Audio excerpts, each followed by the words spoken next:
Salam alaikum wa rahmatullah à tous, bonsoir à tous et bienvenue sur notre premier live de ce Ramadan 2026.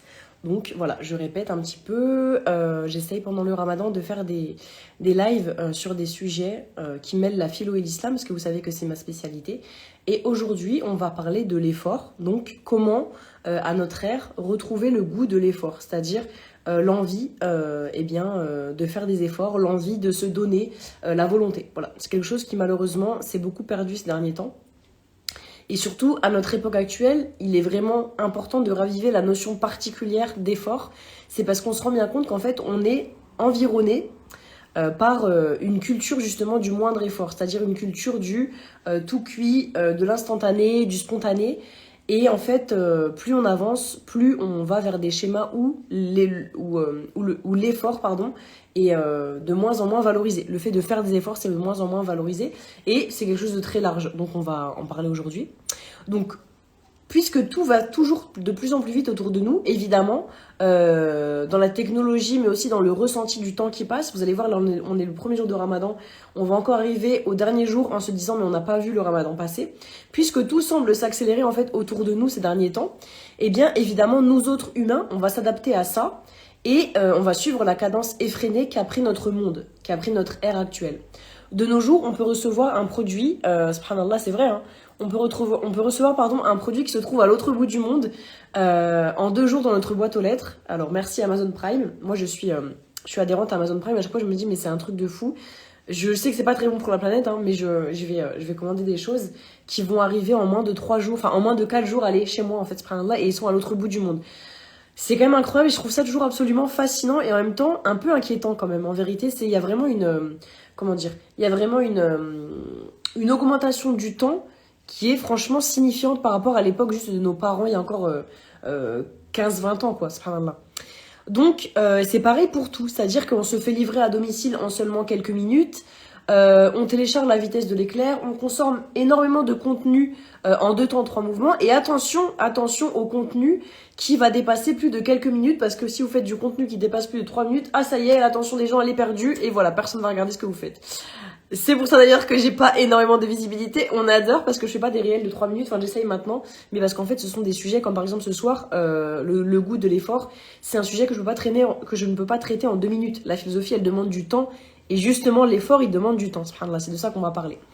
Donc on s'étonne encore que les jeunes en plus, qu'on arrive encore à s'étonner que les jeunes et les moins jeunes n'aient plus le goût patient de l'effort, ne recherchent plus le travail minutieux et bien fait. Mais comment on pourrait s'étonner alors que tout autour de nous va à la vitesse de l'éclair? On est vraiment dans un culte de l'urgence et tout va à une vitesse effrénée. Donc évidemment que plus personne n'a envie d'attendre et donc de faire des efforts, subhanallah. Et nous aussi, on peut s'inclure là-dedans. Hein. Quand un réel va mettre un peu trop de temps à se télécharger, quand une application elle va mettre du temps à s'ouvrir, ou par exemple quand un virement qu'on doit recevoir, il va mettre plus d'un ou 2 jours à être reçu sur notre compte. Quand une vidéo elle va durer plus de quelques minutes, on commence déjà à trépigner, à scroller, à s'impatienter. Subhanallah, on a vraiment un rapport au temps qui a beaucoup changé ces derniers temps, c'est le cas de le dire, ces dernières années. Et alors que si on y réfléchit, si on se pose et qu'on y réfléchit, c'est juste fabuleux ce qui est en train de se produire. Si on compare à il y a encore une dizaine, quinzaine d'années, comme je disais, avec l'époque de nos parents, ça n'existait pas ce genre de choses. En vrai, ça s'est accéléré, mais hyper vite, c'est le cas de le dire, subhanallah. Donc pourquoi ici, vous allez me dire, mais pourquoi, c'est quoi le rapport avec l'effort? Pourquoi ici tu nous parles de vitesse, tu nous parles d'accélération du temps, tu nous parles de tout ça? Mais parce que c'est en partie à cause d'elle, c'est-à-dire à cause de la vitesse, donc de cette ultra vitesse dans laquelle on est, subhanallah. C'est en partie à cause d'elle et de la société de divertissement et de l'hypermodernité dans laquelle on est, qu'on n'a plus le goût en fait, ni l'envie, ni la volonté de se remonter les manches, vraiment. Bref, de faire des efforts puisque c'est le thème d'aujourd'hui, comment retrouver le goût de l'effort. Si on élargit encore plus pour notre vraiment jeunesse, parce que bon, on est encore jeune, hein, j'estime que voilà, je ne vais pas encore passer la barre des 40 ans, même si pour moi 40 ans c'est pas vieux, mais bref. Mais pour notre vraiment ultra jeunesse, on va dire les plus jeunes en dessous de 18 ans, même 18 ans, en dessous de 18 ans, si on élargit encore, même pour eux, la norme actuelle des exemples de réussite, elle pose problème si on réfléchit à ça. Elle pose question, pourquoi? Parce que même dans les modèles de réussite que voient les plus jeunes sur les réseaux, ça va être des success stories qui vont hyper vite. C'est-à-dire que ça va être un influenceur qui va percer sur les réseaux avec un TikTok du jour au lendemain. Vous voyez, après on le voit partout, subhanallah. Qui ensuite va passer sa vie à se faire payer à être trimballé droite à gauche, à Dubaï, partout dans les plus beaux lieux du monde, simplement en faisant des placements de produits. Je caricature à mort, hein, bien sûr, hein, j'ai rien contre ces personnes, mais c'est pour vous dire, regardez un peu le culte de la vitesse, ce qu'il donne comme modèle de réussite à nos plus jeunes. Des success stories qui arrivent en 2 secondes. J'ai fait un TikTok, ça marche, ça perce, tout le monde me connaît en un jour. Subhanallah, j'ai pris 600 000 abonnés en un jour. Vous voyez un peu ces success stories qu'on entend. Subhanallah, c'est ça en fait que les plus jeunes ont comme exemple, malheureusement. Mais si ici on s'en fiche un peu du côté moral, parce qu'en vérité personne n'a à juger, mais si on parle juste d'un point de vue objectif, qu'est-ce que ça envoie comme message? Eh ben, ça envoie comme message, pardon, que l'on n'aurait plus besoin de faire des efforts pour réussir, que la réussite elle pourrait venir en un claquement de doigts et que l'on n'aurait plus besoin d'être dans un cheminement lent et un peu pénible pour y parvenir. Mais ça, vous le savez aussi bien que moi, c'est en grande majorité de la poudre aux yeux. C'est de la poudre aux yeux. On sait très bien que ces success stories, elles durent pas. On sait très bien que tout ce qui va vite, ça c'est je sais pas si c'est je pense que c'est une devise ou quelque chose de moyen, bref, c'est un truc qui dit que tout ce qui va vite, tout ce qui prend vite, il ne tient pas dans la durée. Subhanallah. Et c'est vrai, on le voit dans beaucoup de choses.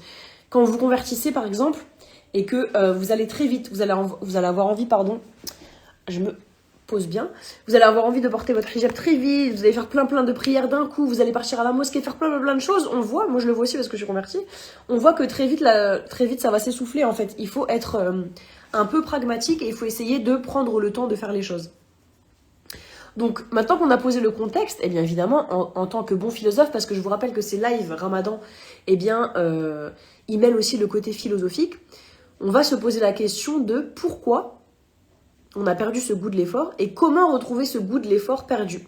Et en quoi cet effort il nous est bénéfique en tant que musulmans. Donc pourquoi a-t-on perdu ce goût de l'effort? Comment le retrouver et en quoi il nous est bénéfique en tant que musulmans? Et même en tant qu'être humain de façon générale, on va dire. Mais là, on est pendant le ramadan, donc forcément, on va un peu parler de nous. Donc, dans un premier temps, pourquoi l'effort est-il dans l'ADN du musulman? Vraiment dans l'ADN du musulman. L'effort, le fait de s'efforcer, c'est dans l'ADN de l'islam. Subhanallah, et vous allez voir en quoi.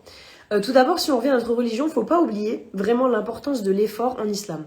On peut aussi, dans un premier temps, comprendre la notion d'effort en islam comme celle de sabab, le fait de faire les causes. Vous savez, on dit souvent une personne qui va dire j'aimerais bien avoir ça, fais les sabab, fais les causes. On peut la comprendre aussi comme une notion d'effort.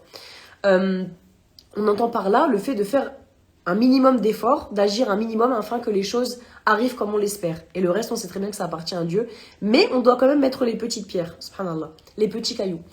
Par exemple, on ne peut pas espérer être pieux si on omet complètement cette notion de sabab. C'est-à-dire qu'on ne va pas se lever pour prier, on ne va pas avoir un bon comportement, on ne va pas avoir de spiritualité. On ne peut pas se dire simplement « j'ai envie » sans faire l'effort. Ça, dans l'islam, c'est très très clair. Allah, il nous dit « demande-moi, mais fais l'effort, attache ta chamelle ». Le hadith précédent qui dit « certes, tu fais confiance à Dieu, mais attache ta chamelle, fais les sabab pour que les choses arrivent par la permission divine ». Donc, il faut nécessairement en islam cette notion d'effort. L'effort du Bani Adam, donc l'effort de l'être humain, en islam est nécessaire et lui permet, par la hikmah d'Allah, par la sagesse de Dieu, de saisir que rien n'est gratuit, que tout demande travail, patience et volonté. C'est un peu un truc qu'on a oublié dans notre époque actuelle, c'est que, subhanallah, en fait, vu que tout va vite, vu qu'on ne fait plus d'efforts pour devenir célèbre, on ne fait plus d'efforts pour, voilà, eh bien, forcément, on n'a plus ce goût de l'effort, justement, on n'a plus ce goût d'avoir fait du travail et de voir les résultats de notre travail. Et ça, c'est triste. On va commencer déjà par la révélation. Dans la révélation, quand la révélation, elle est arrivée sur le prophète sallallahu alayhi wa sallam, regardez au bout de combien d'années le prophète sallallahu alayhi wa sallam, il a fini de prêcher la religion. Il a prêché la religion pendant 23 années. Et regardez au tout début le petit nombre de musulmans qui le suivaient, qui étaient avec lui dans la maison d'Al-Ahkam, subhanallah, sallallahu alayhi wa sallam. En fait, du début à la fin, même si c'était Allah qui faisait les choses, tout n'a été qu'effort de la part du prophète sallallahu alayhi wa sallam. Et c'est pour ça que cette notion, elle est très importante. Il faut la raviver en tant que musulman. L'effort, c'est une notion islamique très forte, subhanallah. Ça a pris du temps, parce que l'effort, il demande du temps. C'est pour ça qu'encore une fois, dans notre époque actuelle, ça ne marche pas. Nos modèles de réussite actuels ne marchent pas dans le temps parce que ça se fait comme ça, en fait, sur un claquement de doigts. La personne devient célèbre sur un claquement de doigts. Mais vu qu'il n'y a pas l'effort dans la continuité, eh bien, ça ne tient pas, subhanallah. On peut aussi parler, si vous voulez qu'on continue de parler de cette notion d'effort par rapport à l'islam, eh bien de Noé, alayhi salam, qui a prêché toute sa vie, je sais plus c'est combien, je crois qu'il a vécu plus de 200 ans, il a prêché le message de l'islam toute sa vie à son peuple, qui ne l'a jamais suivi. Pourtant, il a tenu bon et il a maintenu ses efforts, il a été dans un effort continu tout au long de sa vie pour prêcher le message de l'islam. Tout ça, ça nous montre vraiment l'importance capitale de l'effort en islam. À la sourate An-Najm, l'étoile, donc dans le sens au verset 39, Allah il nous dit « Et que l'homme n'obtiendra que le fruit de ses efforts ». C'est très parlant, subhanallah. Tu n'obtiens pas ce que tu fantasmes, en règle générale, tu n'obtiens pas ce dont tu rêves, même si Allah il est généreux et qu'il peut te donner ce qu'il veut. Mais si on suit la logique générale de l'islam et la logique générale de la vie, faut pas oublier cette loi ontologique simple qui est que l'on récolte ce que l'on sème et que l'on obtient donc ce pourquoi on a travaillé et pas autre chose. On ne peut pas s'attendre à avoir travaillé un minimum et avoir un salaire mirobolant. On ne peut pas s'attendre à avoir travaillé un minimum dans cette dunya et avoir une des meilleures places dans cette akhira, donc c'est-à-dire dans l'au-delà. Notre chien nous dit toujours que l'on retrouvera toujours dans l'au-delà ce que l'on a fait ici-bas. Autrement dit, ça veut dire que on peut pas ça veut dire qu'on ne peut pas s'attendre à des récompenses incroyables si l'on n'a pas ici-bas fourni le plus petit effort, le minimum de l'effort, subhanallah. Si on continue du coup dans ces références islamiques qui parlent de cette notion importante de l'effort, à la sourate Al-Balad, dans le sens, donc la cité, au verset 4, Allah il dit « Nous avons certes créé l'homme pour une vie de lutte, subhanallah ». Ici, encore une fois, le mot kabd, le mot lutte, kabd, il renvoie à la tension, à l'effort, à la contraction, à la pénibilité. Et c'est presque dans notre ADN de musulman que de fournir des efforts, puisque dans son essence, la dunya, l'existence contient cette notion de lutte, subhanallah, l'idée intrinsèque de lutte, donc en filigrane, celle d'effort. Autrement dit, la facilité permanente, le fait que tout soit lisse, tout soit simple, tout vienne comme ça, c'est pas du tout le mode d'exister, c'est pas du tout la façon de faire de Dieu avec ses créatures. Et c'est pas que ses créatures humaines, dans toute chose. Toute chose, quand vous regardez dans la création, que ce soit une fleur, la façon dont elle va éclore, le bourgeon, etc. Au début, c'est qu'une plante, ensuite elle va éclore. Tout suit cette loi générale que rien n'arrive sans effort et l'effort demande du temps, subhanallah. C'est la nature, l'essence de cette dunya, de cette vie mondaine. Et enfin, le dernier hadith qui vient souligner cette notion d'effort en islam, c'est le croyant fort est meilleur et plus aimé d'Allah que le croyant faible, bien qu'il y ait du bien en chacun, comme nous dit le prophète sallam. Ça montre bien qu'ici, la force ici, elle est certes physique, morale, spirituelle, mais c'est aussi une force dans l'effort en fait. Vraiment, le croyant, et c'est logique, le croyant qui va faire plus d'efforts, qui va plus se donner pour satisfaire Dieu, évidemment, et encore heureux, évidemment que Dieu il est juste et il va plus le récompenser. Et aussi un exemple que notre chir il nous dit souvent, il nous dit la personne qui va faire du dhikr pendant 10 minutes et pour qui c'est facile, elle est avec Allah, ça se passe bien, c'est très simple pour elle de faire le dhikr, certes elle va être récompensée, mais qui sera plus récompensée? Eh bien la personne qui, juste 1 minute pour elle c'est un supplice, c'est vraiment difficile pour elle, mais elle tient, elle fait un djihad nefs, elle tient, elle se fait violence. C'est celle-là qui sera plus récompensée. Pourquoi? Parce que tout simplement elle a fait plus d'efforts, subhanallah. Et Allah n'est pas injuste. Deuxième partie, pourquoi l'effort est bénéfique dans nos vies en général? Bref, on voit bien ici, avec tout ce que l'on a dit, l'importance de l'effort. L'effort, si on l'élargit hors islam, il permet à l'être humain de se dépasser, de voir où sont ses limites, de s'améliorer, de gagner en patience, en estime de soi, etc.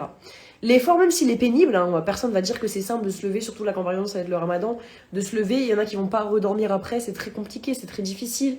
Voilà, même simplement des choses, par exemple porter le hijab, faire la prière, avoir un bon comportement, alors que des fois on a envie juste de s'énerver, c'est difficile.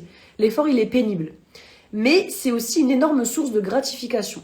Est-ce qu'on n'est pas immensément reconnaissant et heureux lorsqu'on voit grâce à Dieu le fruit de nos efforts se déployer? On est énormément heureux, c'est une sensation incroyable.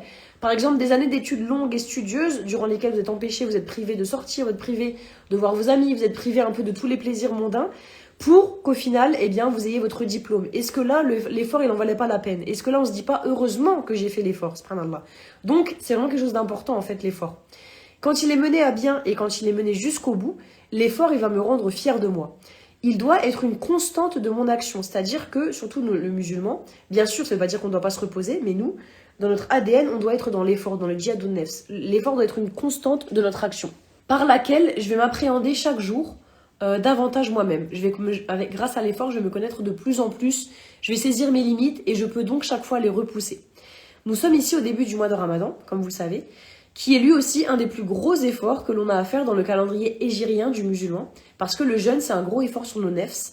Alors, c'est pas la même chose pour tout le monde, il y a des personnes pour qui c'est plus dur, des personnes pour qui c'est plus simple, mais de façon générale, ça reste difficile, c'est une adoration qui est difficile, comme toutes les adorations. Et s'il est difficile, il nous permet à la fin de travailler sur nos âmes, et donc de les maîtriser de plus en plus, c'est-à-dire, il nous permet à la fin d'arriver à un bon résultat. Alors, ici, dans cette deuxième partie, on voit pourquoi l'effort dans nos vies en général, il est bénéfique. Pourquoi cette notion d'effort, elle est bénéfique. Aussi parce que l'effort, il va venir construire une identité solide. Quand je fournis un effort, je vais changer en fait la façon dont je me perçois. J'acquiers plus de valeur à mes yeux, même si évidemment, attention, on n'est pas en train de dire que notre valeur, elle doit dépendre des efforts qu'on fournit et de notre productivité, bien sûr que non. Mais tout de même, quand je passe de je suis quelqu'un qui aimerait faire cela à je suis quelqu'un qui a fait cela grâce à mes efforts, grâce à Dieu, eh bien évidemment que je vais rehausser l'estime de moi. Et je vais augmenter aussi ma bonne estime à mon égard. Le deuxième bénéfice qu'on a par rapport à l'effort, c'est qu'il va augmenter la tolérance à l'inconfort. C'est-à-dire que la vie, elle est faite d'inconfort. C'est le propre de cette dunya, c'est qu'on est tout le temps dans l'inconfort. Ça aussi, c'est un autre symptôme de notre époque, c'est qu'on aimerait que tout soit confortable, on aimerait ne plus avoir de frustration, ne plus être dérangé, être dans notre petit cocon de vie instagrammable, mais ça ne marche pas, ça, ce là. Le propre de cette vie, c'est d'être dérangeante. Le propre de cette vie, c'est qu'elle nous brise notre confort en permanence, subhanallah. Donc, il faut cesser d'être un peu dans cette... Voilà, il faut cesser, d'être un petit peu outré dès que quelque chose ne va pas dans notre sens, parce que c'est le but de la dunya, en fait. Voilà, subhanallah, c'est son essence, subhanallah. Donc, faut accepter encore une fois. Ça veut pas dire qu'on doit se flageller, qu'on doit se faire du mal, qu'on doit s'ouvrir les veines. Hein, c'est pas ça que je dis. Mais il faut accepter que dans cette dunya, en fait, l'inconfort, c'est l'une de ses caractéristiques principales. Donc, l'effort, il va venir augmenter ma tolérance à l'inconfort. Plus je vais m'efforcer, plus je vais avoir l'habitude, en fait, d'être dans des positions inconfortables et plus finalement je vais me renforcer. Ensuite, le troisième avantage que nous apporte l'effort dans nos vies en général, c'est qu'il va me discipliner.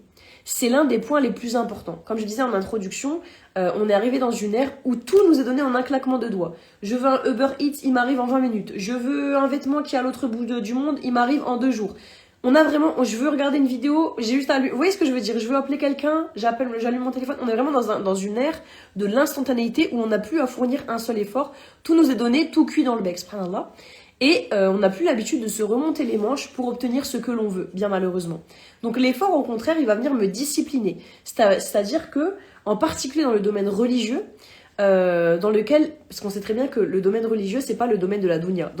Alors même si dans la dunya, il y a cette notion d'effort, mais dans le domaine religieux, si tu ne fais pas d'effort, si tu ne pries pas, si tu ne te lèves pas, si tu ne fais pas un minimum d'effort, Allah, il n'a pas besoin de toi. Vous voyez ce que je veux dire? Tandis que dans la dunya, on peut toujours par des moyens un peu haram, etc., essayer d'avoir, même si on n'a pas fourni l'effort. Mais dans le religieux, avec Dieu, tout est droit, tout est carré. Donc, l'effort, il me permet de discipliner ma nefs. C'est-à-dire que je vais comprendre que non, en fait, contrairement à cette dunya, le fruit de mon effort, il vient pas en un claquement de doigts. Je dois m'astreindre, je dois m'efforcer, je dois faire un djihad, ça va pas être confortable. Allah, il le dit dans le Coran, il va nous éprouver par un peu de faim, un peu de soif et un peu de fatigue. Mais c'est pas grave, c'est comme ça qu'on va justement, qu'on va avancer, subhanallah. Donc l'effort, il permet d'avoir plus de discipline sur soi-même, plus d'autorité sur soi-même, et donc d'atteindre plus vite nos objectifs.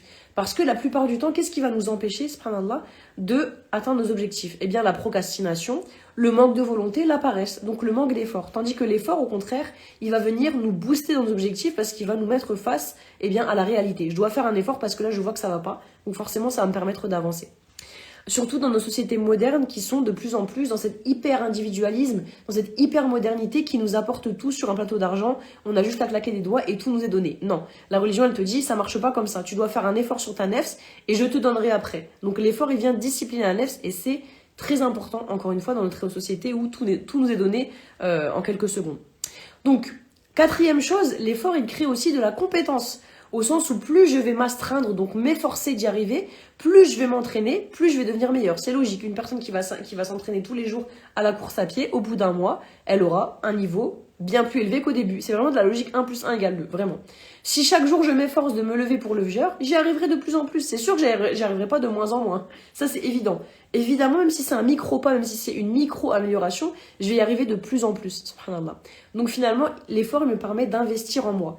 Il me permet d'arrêter de perdre du temps dans la procrastination et me permet d'investir en moi-même. Enfin, le dernier avantage, subhanallah, de l'effort, puisque je vous rappelle que le sujet de ce soir, c'est pourquoi a-t-on perdu le goût de l'effort et surtout comment renouer avec le goût de l'effort. Eh bien, le dernier avantage de la notion d'effort en général, c'est qu'elle donne du sens. En tant qu'être humain, on a besoin de progression, on a besoin de sens. Vous le savez très bien, on ne peut pas avancer, dans cette vie sans avoir d'objectif, sans savoir où l'on va, sans avoir de sens en fait. C'est-à-dire que la linéarité, le fait de rester stable, le fait de rester toujours au même point dans nos vies, n'est pas quelque chose de bien vécu par la majorité des gens. Et c'est normal, parce qu'Allah nous a créés comme ça. Donc on a besoin de sentir que l'on va vers quelque chose de meilleur, on a besoin de sentir que l'on s'améliore, on a besoin de sentir que l'on a un objectif qui nous drive en fait, qui nous guide en permanence dans nos vies, qui nous fait avancer. Et c'est l'effort. L'effort nous permet de mettre du sens dans ce que l'on fait et du coup d'avoir un objectif clair. Celui d'accomplir quelque chose. Et aussi un peu cette pensée, ça c'est plutôt dans le domaine religieux, sur laquelle j'aimerais revenir, il y a un peu ce lieu commun de penser que plus je vais souffrir, eh bien plus je vais être récompensée, plus je serai dans le vrai. Vous voyez, il y a souvent un peu, ça va être un peu dans les mouvances un peu salafistes, un peu wahhabites, ça va être un peu en mode, plus je vais souffrir, plus je vais astreindre ma nefs, plus je vais me couvrir, plus je vais être dans une dureté envers les autres, envers moi-même, plus en fait Allah il va me récompenser. C'est faux, hein. La religion, elle est extrêmement simple, alhamdoulilah.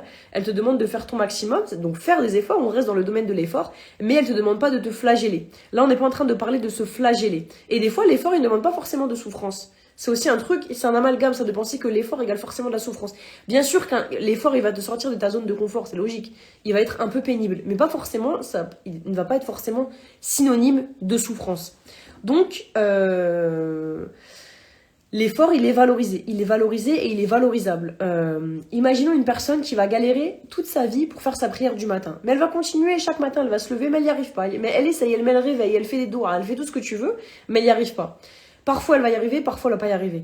Et bien, forcément elle va être plus récompensée, cette personne-là, par Allah, parce qu'il voit son effort constant, quotidien, tous les jours, qu'une personne qui, machallah, tous les matins, elle se lève avec facilité pour la prière, et tout se passe bien. Bien sûr qu'elle sera récompensée.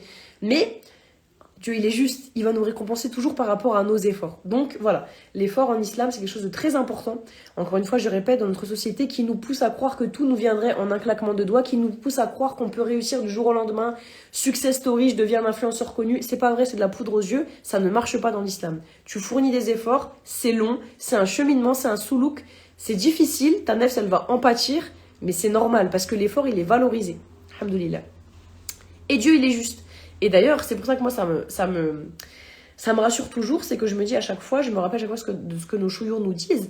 Ils nous disent que, alhamdoulilah, mais vraiment, alhamdoulilah, ce ne sont pas les résultats qui sont, ce ne sont pas les résultats qui sont favorisés, qui sont récompensés par Dieu, mais ce sont les efforts. Et encore heureux, parce que si on attendait d'avoir les résultats pour être récompensé, ce serait très très compliqué.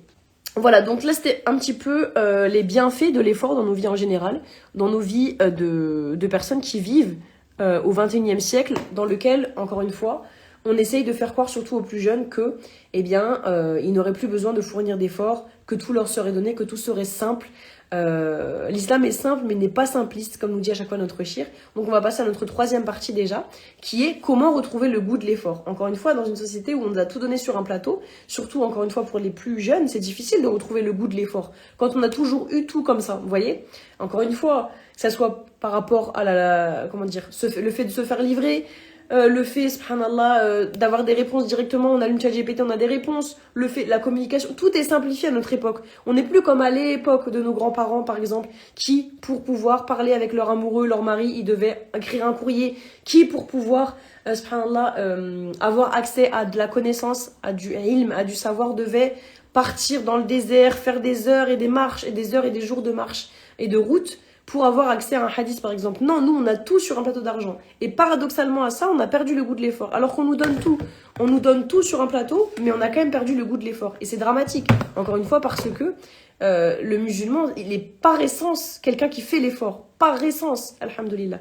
Voilà, donc troisième partie, comment retrouver le goût de l'effort. Et puis ensuite, je vous laisserai, parce que voilà, le but des lives Ramadan, c'est vraiment pas de durer 50 ans. C'est plutôt de vous amener un peu de philosophie dans ce mois spirituel. Voilà, donc comment retrouver le goût de l'effort. Déjà, dans un premier temps, on va parler des réseaux sociaux sur lesquels nous sommes actuellement. Faut vraiment, ça je l'ai compris il y a quelques temps, il faut vraiment cesser d'être naïf avec les réseaux et avec les contenus qui nous sont proposés. Comme je vous ai dit, dans la majorité des cas, on a toujours des contenus qui vont nous faire croire que tout serait simple, qu'il suffirait de faire un ou deux placements de produits, une ou deux photos, d'investir quelques centaines d'euros pour avoir la vie de rêve, partir à Dubaï, à Bali, aller tous les 5 matins partir en jet privé, comme on voit les influenceurs, qu'est-ce qu'ils font, hein. Mais c'est faux, c'est de la poudre de perlimpinpin. C'est de la poudre aux yeux, c'est faux, ça n'existe pas. Subhanallah, ça n'existe pas. On sait tous très bien que, voilà, c'est absolument faux.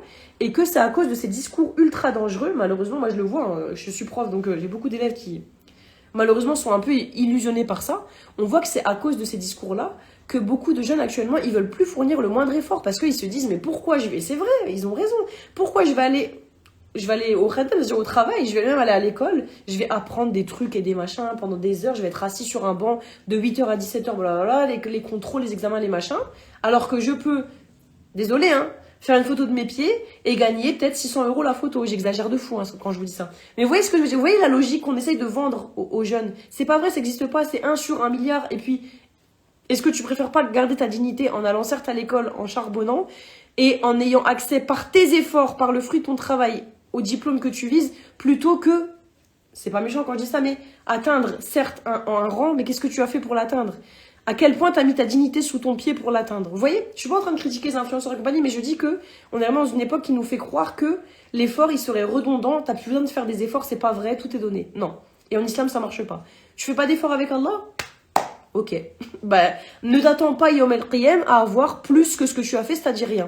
Vous voyez ce que je veux dire? Donc il faut faire attention avec ça. Et les réseaux sociaux, pardon, ce sont les rois pour nous faire croire ça. Nous faire croire à ces success stories dans lesquelles on aurait besoin d'absolument rien faire. Non. On va parler ici, par exemple, de l'exemple du monde du travail. Alors, alhamdoulilah, la Gen Z, la jeune génération, la plus jeune génération, et aussi la génération d'avant. Moi, je sais que moi aussi, des personnes de ma génération, les années 90, 90, voilà, 95, ont commencé un peu à instiller ça. C'est qu'ils ont quand même amené de bonnes choses, surtout dans le monde du travail. On voit vraiment que maintenant, il y a beaucoup de choses qui ne passent plus. Alhamdoulilah, il y a beaucoup de choses qui ne passent plus dans le monde du travail, que ce soit du harcèlement, que ce soit de l'exploitation. Il y a beaucoup de choses vraiment grâce à la Gen Z, quand même, alhamdoulilah, qui ne passent vraiment plus à l'heure actuelle. Et c'est très très bien. Le fait de ne plus se laisser faire, de ne plus faire passer de nombreux abus pour quelque chose de normal, le fait de se taire quand on va nous demander exagérer par rapport à nos propres missions de travail. Tout ça, c'est très bien. La Gen Z, pardon, elle a permis aussi de désacraliser le travail. Parce qu'avant, vous savez très bien, comme moi, je pense, nos parents, nos grands-parents, le travail, c'était vraiment une valeur, c'est un truc de fou, quoi, le travail. Et c'est vrai, c'est bien. En islam, c'est quelque chose d'important, le travail. Mais on ne doit pas le sacraliser comme on fait nos anciens. Mais voilà, ils ont fait comme ils ont pu. Non, c'est pas grave en soi d'être au chômage. Non, c'est pas grave voilà, de pas travailler pendant X temps. Et ça définit pas ta valeur. Ça, la Gen Z, elle nous l'a bien apporté, alhamdoulilah. Ça a été largement amené. Mais, il y a toujours un mais, faut faire attention, parce que dans certains discours qui sont relayés sur les réseaux, encore une fois, eh bien, on va aller beaucoup trop loin. C'est-à-dire qu'on va véhiculer l'idée qu'il faut faire vraiment un effort minimaliste. On va véhiculer l'idée d'une intolérance à absolument toute chose issue du monde du travail. Bref, d'une détestation en fait de l'effort. On va vraiment faire en sorte que les jeunes détestent l'effort dans le monde du travail et pas que. Alors même qu'encore une fois, il fait partie de notre essence d'humain. Ça, je pense que vous l'avez déjà vu. Il y a plein de contenus comme ça sur les réseaux en mode, par exemple, Enzo Reeds, ce genre de personnes qui vont critiquer un peu les RH. Et c'est rigolo, ils ont raison en vrai, ils ont raison. On doit vraiment ne plus se laisser faire par le monde du travail. Mais pour autant, des fois, ils vont trop loin. Des fois, c'est beaucoup trop. Par exemple, ça va être ceux qui vont, surtout en tant que musulmans, ça c'est haram, mais ça c'est vraiment haram. Les personnes qui vont vous dire, ouais, tu fais des arrêts maladie pour tout et rien, c'est pas grave, t'es payé quand même. Haram, c'est haram. Moi, j'aime pas parler comme ça, vous me connaissez, je suis pas haram halal à tout bout de champ. Mais ça, c'est vraiment haram hein, de faire ça. Hein. Parce que vous volez de l'argent, en fait. Vous faites semblant que vous êtes malade et vous avez de l'argent. C'est haram, vraiment. Ou alors le fait de travailler, moi j'en connais aussi des personnes qui sont en arrêt maladie, en congé, quand on dit congé maladie, Moïm, et qui, à côté, donc elles touchent la mutuelle, et à côté de ça, elles vont travailler au noir. C'est haram, vraiment. Vous volez, c'est du vol, hein, de faire ça, c'est vraiment du vol, je vous jure. Et en plus de ça, donc c'est déjà haram, c'est déjà grave. Et en plus de ça, en fait, ben, encore une fois, qu'est-ce que ces contenus viennent donner comme message aux jeunes? T'as pas besoin de travailler, t'as pas besoin de faire un effort, on s'en fout d'eux. C'est pas grave, prends leur argent sans leur dire, en gros tu les arnaques, c'est pas grave, c'est bien de faire ça. On s'en fout des efforts, c'est bon, lève-toi à je sais pas quelle heure, on s'en fout. Tu seras payé, on s'en fout. Est-ce que ça c'est islamique de penser comme ça? Est-ce que c'est vraiment une bonne façon? Est-ce que vous trouvez vraiment que c'est au reflet de notre prophète sallallahu alayhi wa sallam? Jamais de la vie, jamais, jamais, jamais, subhanallah, jamais. Donc, en tant que musulman, on doit déjà le rejeter en premier lieu parce que c'est absolument interdit de faire ça, subhanallah. Et l'argent qu'on vole comme ça, hein, ne croyez pas, vous allez le rendre, qu'Allah nous préserve, à vous, je dis vous, mais voilà, ces personnes-là vont le rendre, Yawm al-Qiyam, elles vont le rendre. Elles vont rendre tout ça, tout ce qu'elles ont pris, qu'Allah nous préserve, vraiment, on se rend pas compte. Et c'est de la fraude, donc c'est interdit. Et en plus de ça, je parle vraiment, si on va plus loin, si on va plus loin que le côté haram et immoral, je parle vraiment de cette ultra-sensibilité, il y a vraiment une ultra-sensibilité revendiquée par certains influenceurs sur les réseaux sociaux, par beaucoup, en mode qu'on ne pourrait plus rien leur dire. C'est-à-dire que moi maintenant, je suis travailleuse, je me suis désacralisée du travail, je suis dans la Gen Z, j'accepte plus qu'on me parle comme un chien, c'est bien, mais c'est même plus que ça, c'est que j'accepte plus de travailler, 5 heures c'est trop, j'accepte plus que ci, j'accepte plus que ça, je réponds pas à un email, c'est mon temps privé, ces trucs... C'est trop en fait, c'est too much. C'est très bien, vous faites respecter, vous laissez plus faire par vos patrons, mais là ça va trop loin et en plus ce n'est pas islamique. Vous voyez cette sorte de ultra sensibilité en mode je supporte plus rien dès qu'on me fait une remarque, dès que ci, dès que ça, les RH, les machins. C'est trop, ce discours-là, il est trop en fait. Il est too much et il vient faire croire encore une fois à cette génération que l'effort ne serait pas quelque chose d'important. Que le musulman il peut se passer de faire un effort, tout va lui tomber tout cuit. Je reçois le chômage, je reçois les allocations, je reçois la mutuelle, c'est pas grave, je reste chez moi rien faire. Je fais arrêt maladie sur arrêt maladie. Haram, haram, haram. Vraiment. Et ça, on en rendra des comptes, vraiment. Qu'Allah nous préserve de ça. Je comprends vraiment l'idée derrière, pardon, de cette jeune génération, un petit peu de la Gen Z, un peu la génération actuelle par rapport au travail. Ça va être l'idée, pardon, de décentrer le travail de nos vies. Et c'est vrai, ça doit pas être sacralisé, le travail, c'est pas notre vie. On doit pas faire tourner tout autour de ça. On doit pas être les chiens de nos patrons, je suis bien d'accord. Mais à un moment donné, il va falloir doser parce que ce genre de contenu, eh bien, il met en avant une idée très, très, très dangereuse. Encore une fois, c'est que tout me serait dû. J'aurais besoin de fournir aucun effort, tout me serait dû. Vous voyez, leur qibl, vraiment leur qibl. Tout m'est dû. Bah ouais, mais c'est mon chômage. Bah ouais, mais c'est mes allocs. Bah ouais, mais c'est à moi. Il y a rien qu'à toi, ma belle. Tu vois ce que je veux dire? C'est Allah qui te donne, en fait. Il faut arrêter cette sorte de qibl comme ça qu'on a parfois. La vie, c'est pas ça, en fait. Donc, comment retrouver le goût de l'effort? Dans un premier temps, se déconnecter c'est pas se déconnecter des réseaux, mais comprendre que ce qu'on nous montre sur les réseaux, cette success story en 2 temps 3 mouvements, en claquant des doigts parce que j'ai fait un placement de produit pour ma gourde et ensuite je deviens richissime et je voyage à travers le monde entier et je suis payée, hein, c'est de la poudre aux yeux, hein. Ça doit arriver à une personne peut-être, je sais pas combien, mais c'est de la poudre aux yeux, ça n'existe pas. La vraie vie, c'est pas ça, les gars, vraiment. Et ça nourrit notre paresse et notre intolérance à toute chose. Parce que, en fait, je vais me dire, bah attends, lui, il gagne, je sais pas combien, en vendant des gourdes tous les mois en placement de produits. Bah pourquoi moi je ferais plus? Moi, j'ai des élèves qui m'ont dit ça, hein. Ils m'ont dit, pourquoi on va aller faire un bachelier, on va aller faire ci, on va aller faire ça, alors qu'on a juste à aller sur les réseaux, on a juste à parler de conneries ou je sais pas quoi, à montrer un peu, voilà, Moïse, vous avez compris, et en fait, on va devenir riche. Bah ouais, mais est-ce que c'est vraiment islamique? Est-ce que vraiment tu seras fier de toi? Est-ce que c'est ça que ton prophète sallam, est-ce qu'il a donné ça comme exemple? Vous voyez? Cette culture de, voilà, cette ère du je m'en foutisme, du moins j'en fais, mieux je me porte. Ce n'est pas islamique, hein, vraiment pas. Donc voilà. Retrouver le goût de l'effort en se décentrant des réseaux, vraiment. Et aussi en s'informant, subhanallah, retrouver le goût de l'effort en s'informant sur la vie des personnes pieuses, par exemple, qui nous ont précédés. Dans cette époque qui nous fait croire que l'effort, ce serait quelque chose de superflu, eh bien, ces personnes-là, ces figures pieuses, islamiques ou non, elles nous montrent que non, l'effort, il est au cœur de l'islam et il est au cœur du musulman, subhanallah. À commencer par notre prophète, sallallahu alayhi wa sallam, qui dès petit, il a commencé sa vie par la souffrance, parce qu'il a été orphelin, parce que il a souffert de beaucoup de choses dès qu'il était petit, la perte de ses parents, la perte de son oncle, beaucoup de choses.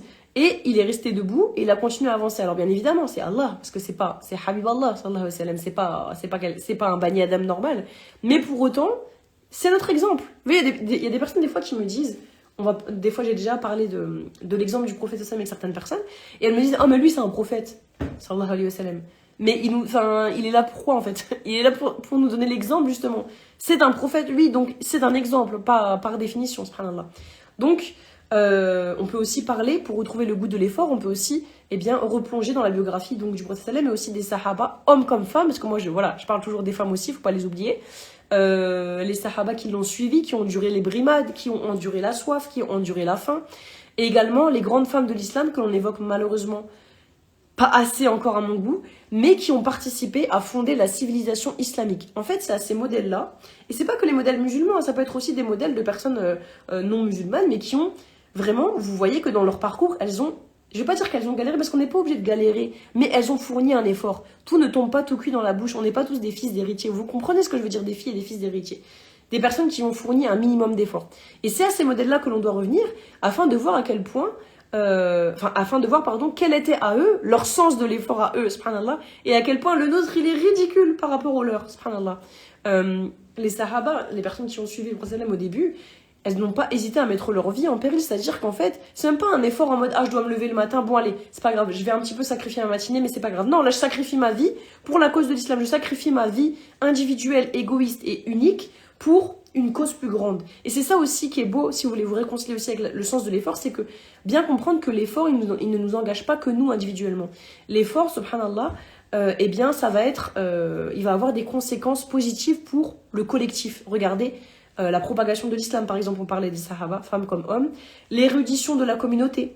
Ces personnes-là, elles se sont sacrifiées pour le savoir, l'effort, ça a été une conséquence collective et non pas individuelle. Et même en général, regardons les grandes figures de l'histoire, toutes sans exception, ont fourni un effort sur elles-mêmes et sur leur environnement extérieur. Elles n'ont jamais... Ça n'existe pas, je vous le répète, ça n'existe pas les success stories comme ça. Ça n'existe pas. Si on parle d'Ahmad Shah Massoud, puisqu'en ce moment, je suis en train de présenter mon exposition sur les femmes afghanes, donc héros oublié de la résistance afghane, qui s'est battu corps et âme pour préserver son pays des talibans. Il était appelé le lion du Panjshir, Ahmad Shah Massoud, qu'Allah lui fasse miséricorde. Il s'est battu corps et âme pour son pays. Il a fourni un effort individuel qui a rejailli sur tout le collectif. Si on parle de Fatima El-Fihari, fondatrice de la première université El-Qarawiyyin à Fès, au Maroc, elle, c'est pareil, elle a fourni un effort individuel pour ensuite la communauté, parce que ça a été la communauté par la suite qui a pu bénéficier du savoir grâce à cette université. Raden Ajeng Kartini, une militante indonésienne qui, pareil, s'est battue elle-même dans son propre effort individuel pour l'éducation collective des filles à la suite de sa vie, pour le futur en fait. Je me suis mal exprimée. Mais bon bref, tout ça pour dire quoi? Comment se réconcilier avec l'effort? Comprendre que l'effort, il ne m'engage pas que moi individuellement. À chaque fois, le résultat de l'effort, il est collectif. Dans la plupart du temps, le résultat de l'effort, il est collectif. Et je vais même vous dire quelque chose, subhanallah, dont je me suis rendu compte en faisant cette émission, en écrivant, c'est que même, on va dire, imaginons, on n'est pas des savants, on n'est pas des personnes qui vont construire des choses, on va pas se battre pour une cause, on est juste nous-mêmes, notre petite vie, notre petit quotidien. Le simple fait de fournir un effort nous-mêmes sur notre comportement à nous-mêmes, je me dis, je fais juste mon effort avec moi-même, mon djihadun nefs par rapport aux autres. Le simple fait de faire notre djihadun nefs nous-mêmes, ça va avoir un impact sur le collectif. Lequel? En fait, un impact positif, parce qu'on va bien se comporter avec les gens. On va pas leur manquer de respect. Vous voyez, on va être, comme notre chéri nous dit, quand on dit salam alaikum, faut pas oublier ce qu'on dit salam. Je viens avec la paix. Que la paix soit sur toi. Ça veut dire je m'engage à ne pas te causer d'hostilité, à ne pas te nuire. Salam, ça veut dire que la paix soit en paix. Quand je viens vers toi, je te souhaite la paix. Donc ce n'est pas moi qui vais te nuire. Vous voyez ce que je veux dire? Si chacun, on réagissait comme ça, à se dire l'effort, il m'engage certes moi-même, mais il engage aussi ma communauté, parce que quand je vais faire effort sur moi-même, je vais avoir un bon comportement à l'égard des autres. Et si tout le monde fait ça, on habite au paradis, tout simplement. À ce moment-là, on pourra un petit peu renouer avec ce goût de l'effort. Alhamdoulilah.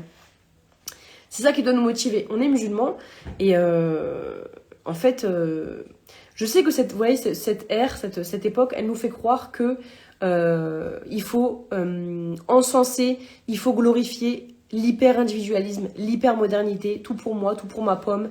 Vous voyez ce que je veux dire un petit peu, vous voyez ce mood-là, un petit peu très individualiste qu'on a depuis plusieurs années. Ça n'existe pas en islam. Alors bien sûr, il faut penser à ton propre salut, il faut penser à ta propre vie, mais l'islam, c'est par essence la collectivité.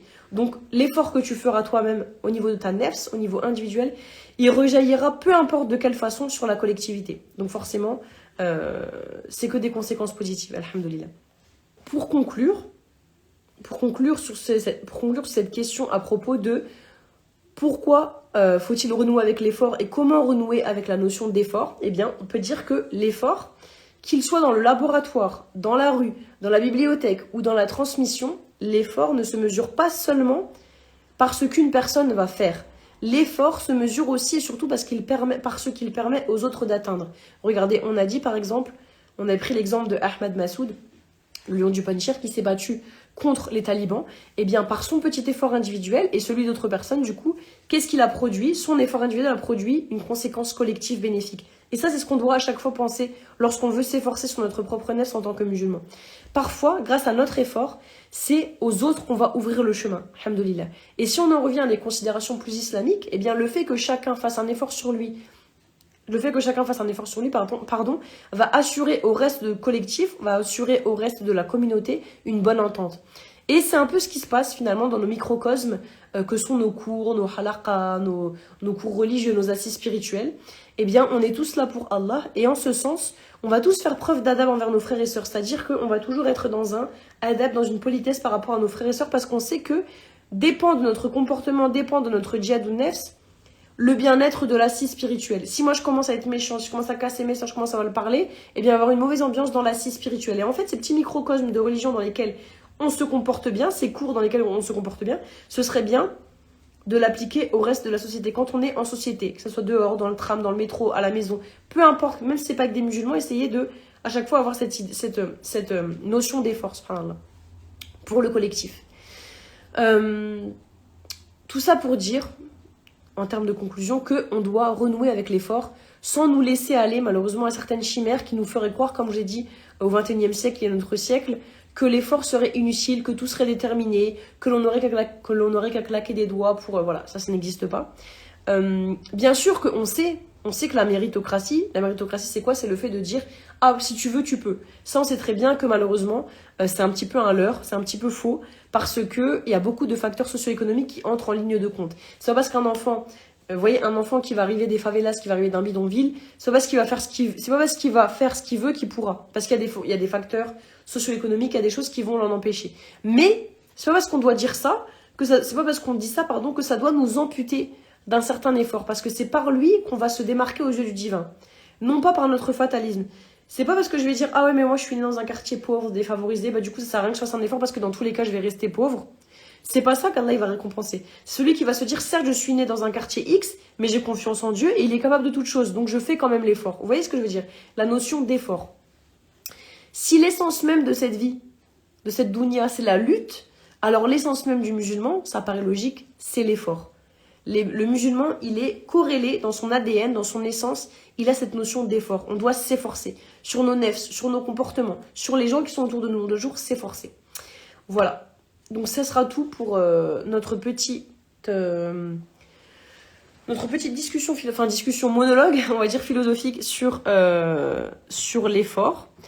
Donc j'espère que ça vous aura plu. Et puis le deuxième sujet, le deuxième live de Ramadan, ça sera comment concilier foi et modernité. Parce que à l'époque actuelle, c'est encore une grande question.